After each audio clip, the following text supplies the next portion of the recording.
Arnie thought to herself that she even enjoyed their date, even though she thought it would be boring. But most of all, she was glad that now rumors would spread that she had a young husband. Arna happily thanked the young man for his help and said that she would definitely repay him the debt for the service.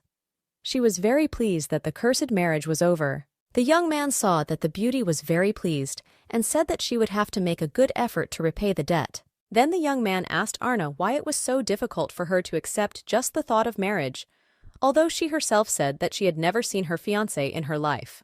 The young girl thought about it and said that this marriage was just a wishful thinking of her parents, who did not even ask about the feelings of the girl herself. That is why she does not think of getting married. Without thinking long, Arna decided to ask her married sister for advice. The sister thought about it and said that the Duke of the Northern Empire must have already been married, and she is still a virgin. The sister added that there is some trick in this marriage, because a man with such a high status cannot not be married, or he wants to cover up his murky affairs with other ladies with this marriage. After listening to her sister, Arna agreed that the man who agreed to marry her was definitely not in his right mind, and she herself is simply annoyed by the thought that she will have to leave her native land and even more so marry and live with some foreigner, and even in another country. She doesn't even want to think about it. This was the first time in his life that such comments were made about the Duke of the Northern Empire. If only he could hear it, he wouldn't believe his ears. Meanwhile, rumors were already spreading throughout the empire. The girls discussed that Lady Arna had a young man, and besides, such a handsome man that one could not take his eyes off him. The emperor learned about this news from a local newspaper. By the time he read it to the end, he was sweating profusely. Arna was sure that the engagement was broken. The young girl began to calm down and was glad that this story had come to an end. Arna decided to go about her daily business, and as she was heading to the study, her mother called her. The Duchess said with a smile on her face that she admired her daughter's courage to go on a date with a man during her engagement, but she would not mind at all if Arna married him. Upon hearing such news, drops of cold sweat appeared on the young girl's forehead. But the Duchess continued that the Duke of Ternugensky himself informed that the rumors were of no importance to him. The mother smiled, which made Arna uneasy. Then the Duchess said that she did not ask much, just that Arna should choose one of these two young men and marry him. Arna cursed herself, but only one thing was clear: her plan failed. Therefore, the young girl decided to tell the whole truth to her mother's face. She gathered courage and said loudly that she did not want to marry anyone at all. The Duchess looked at her daughter with frightened eyes and sat down in a chair. Terrified, Arna waited for her mother's reaction after her categorical statement. She knew her character well, so the consequences could be unpredictable. But the Duchess, after thinking a little, said the following: "If Arna stays married for 3 months and her husband continues to be unpleasant, then she can divorce him and return home." Such a statement struck Arna. She had at least some hope of returning to her usual activities, even after 3 months. The mother sternly added that Arna would have to tame her temper and live quietly. This was her main condition. And if, after all the efforts, Arna's opinion does not change, the mother will never hint at marriage. When Arna heard the terms of their agreement, 3 months seemed to her to be a rather short period, and she quickly nodded her head in agreement. The Duchess added that fights and murders are also strictly prohibited, because the Duchess will personally deal with the disobedient daughter in such a case. Arna said that although it was difficult, she could do it. Arna's marriage contract was concluded. The news that she was getting married shook the entire Western Empire. It was discussed by almost all residents and printed in all the columns of newspapers. The news concerning the marriage of Lady Arna was also discussed at the military meeting.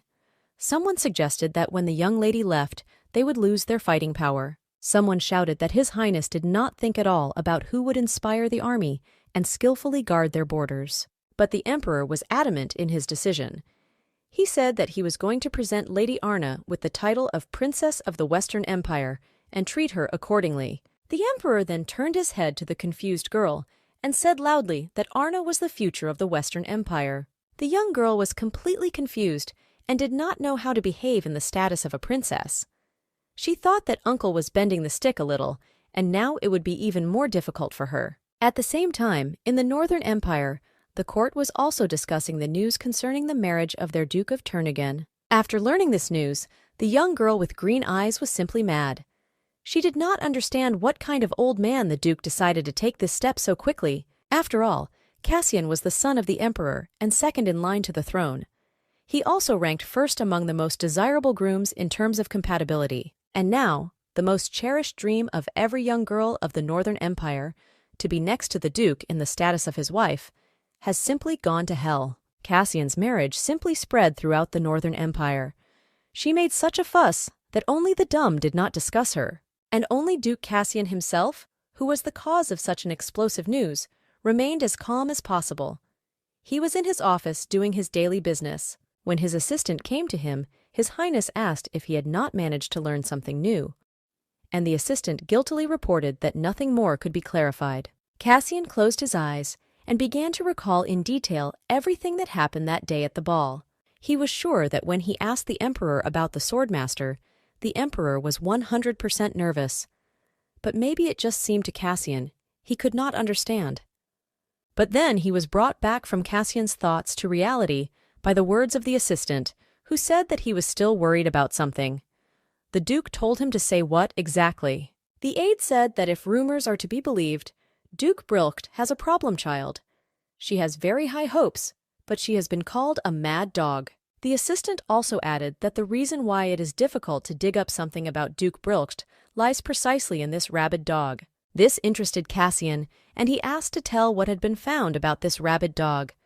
And the man said that one should only say something wrong, and this mad dog will beat everyone to death. After this, His Highness thought even more. He could not even imagine that such a cruel rabid dog and his stray cat were from the same family. His Highness again remembered the beautiful bride, and now it became even more interesting for him to solve this riddle. A smile curled on his face, and the young man was already anticipating his married life with this mysterious girl. His thoughts were interrupted by the news that the airship had already arrived. And it is in him that his bride should arrive. Cassian quickly got up from his chair and decided to immediately go to meet his bride. He was sure that Arna would be very surprised when he saw who would become her husband. When the airship appeared in the Northern Empire, the young girl went over the assumptions in her head, what exactly her husband would look like. Her nanny loudly announced that the airship was about to land, so they should get ready to leave. After a few more seconds, the nanny added that Arna would not think of killing the groom. The young girl looked at the nanny in surprise. She did not expect to hear such instructions. That woman continued that you can't beat people just because you don't like them, and all the more to put your sword into action and swing it all the time. The nanny continued that the girl should smile all the time, speak in a sweet voice, always be graceful and elegant. After these words, Arna wondered what kind of monster the nanny thought she was. A huge crowd had already gathered at the place where the airship was supposed to land. Everyone gathered to see who the first groom in the Northern Empire chose. As soon as they landed, the nanny announced that they had to leave. As soon as the door began to open, the young girl took a full chest of air and dared to take the first step into her new life. There, someone loudly announced that Her Excellency Arnie had arrived. But as soon as the young girl saw her future husband, she almost lost consciousness. Cassian himself was surprisingly calm and said that he was glad to see her in his kingdom. The young man added that he was Cassian Ternugensky, and they met again. But the angry Arnie could not utter a sentence. She only repeated, "You, you." All the puzzles instantly came together in her head. She remembered that day of inspections and understood why exactly she saw him then in the crew. She couldn't imagine how it was possible to make fun of her like that. If she had a sword at hand, she would have cut off this wretch's head without a second thought. The outraged young girl abruptly turned 180 degrees and strode decisively towards the airship. The confused nanny just blinked her eyes. Arnie shouted to her nanny that they were returning home immediately and that she should climb into the airship. The mood of the young girl was decisive, and the nanny understood that this was the final decision. And His Highness and the nanny called the young girl, but she did not think to listen to any of them. Arna decided to break the deal with her mother and return home immediately. But His Highness was not confused. He was counting on this reaction of his bride. Therefore, he quickly caught up with the angry girl and whispered in her ear that she promised to return the debt. After these words, Arnie's eyes almost sparkled. She was already ready to kill this brat, but she heard her nanny scream loudly. She shouted for His Highness to be careful. When the young people turned and looked at the nanny, the woman quickly added that the young lady was very weak. The nanny also added that Lady Arna should be treated like a precious crystal so as not to harm her in any way. After these words, Arna came to her senses a little. The next morning, the frightened maids searched for their mistress. They shouted from the front, asking her where she was, because they asked her not to walk alone. The maid was afraid that Lady Arna was walking somewhere alone in such heat, because her delicate skin could be seriously damaged. And it was not worth allowing such a thing before marriage. Her future husband watched this picture from the window of the castle. He noticed how his future wife was sitting on a tree, and the maids were already falling off their feet, looking for her all over the garden. Cassian was only interested in the question of how such a fragile young girl was able to climb such a tall tree. His Highness had the impression that he had picked up a stray cat instead of finding a wife. He admired his future wife for a few more minutes. The young girl felt a chill run down her spine. She knew this feeling well, and it always meant only one thing. She was noticed. Arna turned her head and tried to get a good look at everything. Her gaze went to the window, from where His Highness had been watching her a few minutes ago. She was sure that she was being watched from there. But in order to understand everything, first you had to get down to earth. Arna deftly jumped from the tree and was down in a few seconds. The young girl managed to hide behind a tree trunk so that the maids would not notice her.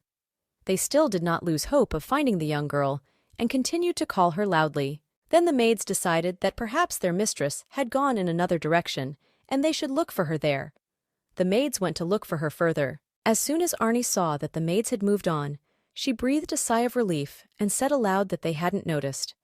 But then, she heard someone ask what exactly they hadn't noticed. Frightened, the young girl turned to the side where the voice was coming from and almost fell. There stood her future husband, Cassian. Arnie gathered herself as quickly as she could and asked how long he had been standing here. There was one more question in my head. Why is he so calm? But His Highness answered that not for long. The young girl gave Cassian a displeased look. She was trying to figure out if he had seen her jump from the tree or if he had come later. He noticed that look and with a smile on his face asked if it was true that she liked him very much. Arnie's eyes widened even more. But Cassian calmly explained that if she was looking at him so intently without even blinking, there was a chance she might like his face. The young girl thought about how to answer him and did not come up with one yet. Then simply stumbling along, she began to invent something. Cassian, on the other hand, watched how the young girl was confused and was glad that it was a pleasure to tease her. He then asked what it was like to meet your husband against your will. Arna did not hesitate to answer that it was not so bad. The surprised Duke asked what she meant. The frowning young girl examined His Highness more carefully. She washed away the fact that she did not notice any flaws in him. She decided it might be worth asking frankly if he had someone on the side. They just stared at each other in silence for a long time. None of them dared to say anything. Everyone was in their own thoughts. Cassian decided to break the silence first. He said that the young girl was standing in front of him, although it was obvious to the naked eye that she was thinking about something completely different. Arnie thought a little more about whether she should answer his question honestly, or whether it was still better to behave as a real lady should at first. Then she still dared and asked His Highness where he learned such flattering maenads of conversation, and she advised him not to forget that they are not yet married. The young Duke looked Arn straight in the eyes and said that it was an easy matter to fix. Then the young man extended his hand to the young girl and gently took her hand. At that moment, she first thought of pulling her hand out, but then she wondered what he would do next. Cassian pulled her hand to his face and paused for a moment. He looked at her again and watched her reaction. Arnie just blinked her eyes in confusion. Then His Highness brought the young girl's hand close to his lips, and hot lips touched Arna's tender skin. Goosebumps ran over the girl's skin. He quietly said that it was too late to run. On that day, the Turnagain Castle was full of commotion and excessive running around. From the very early morning, the maids ran around all floors without squatting, trying to do everything by a certain time. And there was only one good reason for this. The owner of the castle was getting married today. The tearful nanny could not control her emotions and insisted that Lady Arna was as beautiful as ever today. The nanny was upset that the Duchess did not see how grown-up and beautiful her daughter was now. But Arna reassured the nanny and said that she spoke of the Duchess as if she had given her soul to God. Suddenly, a mother's voice was heard, saying that it was a pity that she could not personally be present at her daughter's wedding. Arna looked at the magic sphere and said that she still sees everything. Arna with her